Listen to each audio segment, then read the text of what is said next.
All right, so multiple offers tend to be the norm, but how do you make your offer stand out from the rest? I'll give you a few tips in this video.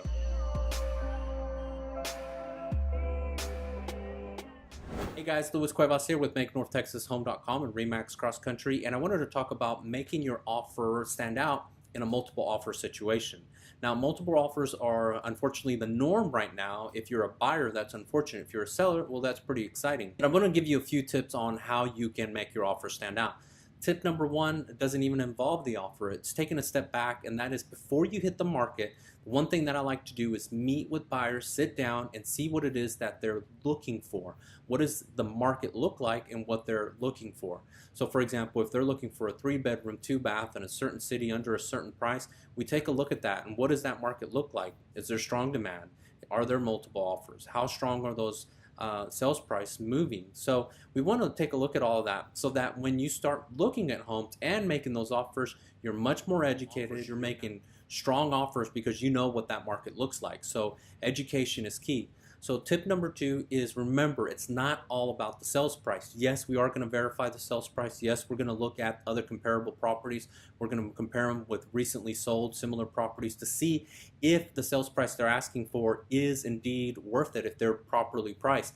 I will tell you right now that most properties, most agents are pretty good about properly pricing, and there are some that are pushing those sales prices. So if I would recommend 250, some people are saying, well, let's do 255 or 260. I am seeing some of that. So keep in mind that some of that inflation is already built into the price, and in other situations it's not. But the key thing is to research that and look at good comps to see where that is. Now, the next part I would tell you is I've got a whole video showing you how you can make your offer stronger, and I'll go over some of the highlights. Remember that it's not all about the sales price. So there's all sorts of other sections in the contract. This is under the assumption that you're taking out financing. And if you're doing cash, it could still apply in some sections. Let's talk about financing. You know, one of the things that would make a seller a little bit more comfortable with your offer is the amount of down payment. If you're making minimal down payment, that may not be as strong as compared to someone that's putting 10% down, 20% down, 60% down, whatever that amount. The more they put down, the less the appraisal is of an issue, and the more and stronger qualified buyer that they would feel you are. The other thing I would mention is, what about financing? Are you subject to financing? Have you been pre-approved? Have you been fully approved? Have you been fully credit approved? Do you need financing time? Do you need 18 days, 21 days? What about earnest money? How much earnest money are you putting down? Are you putting just the normal, or are you putting a little bit more? Are you going to be asking for an option period? Again, and how long? Are you going to do 10 days, 7 days, 5 days, 3 days? What are you going to be doing? Maybe you're not going to be asking for an option period, which then begs the question, will you be doing an inspection or not? Now, traditionally, we've been seeing many people do inspections, but I've got to tell you, many of those folks will just go in, all in, and not even do an inspection.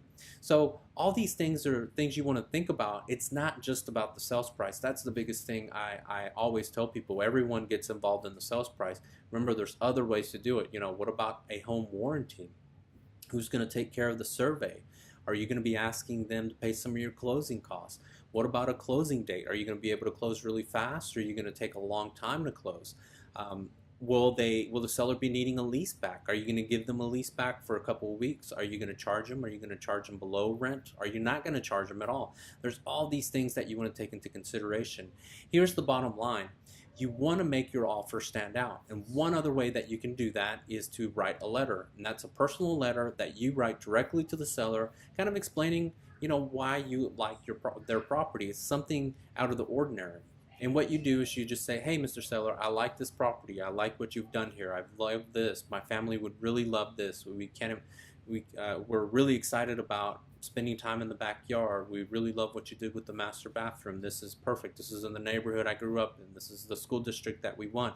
All those sort of things are things that you want to put in that letter. And the reason is because all these offers look the same except for the sales prices and terms. And if you can put a face and a family behind that offer, that would really make yours stand out. And that's what it's all about with these multiple offer situations. So again, get educated, know those comps, know that it's not just the sales price, and consider doing one of those personal letters.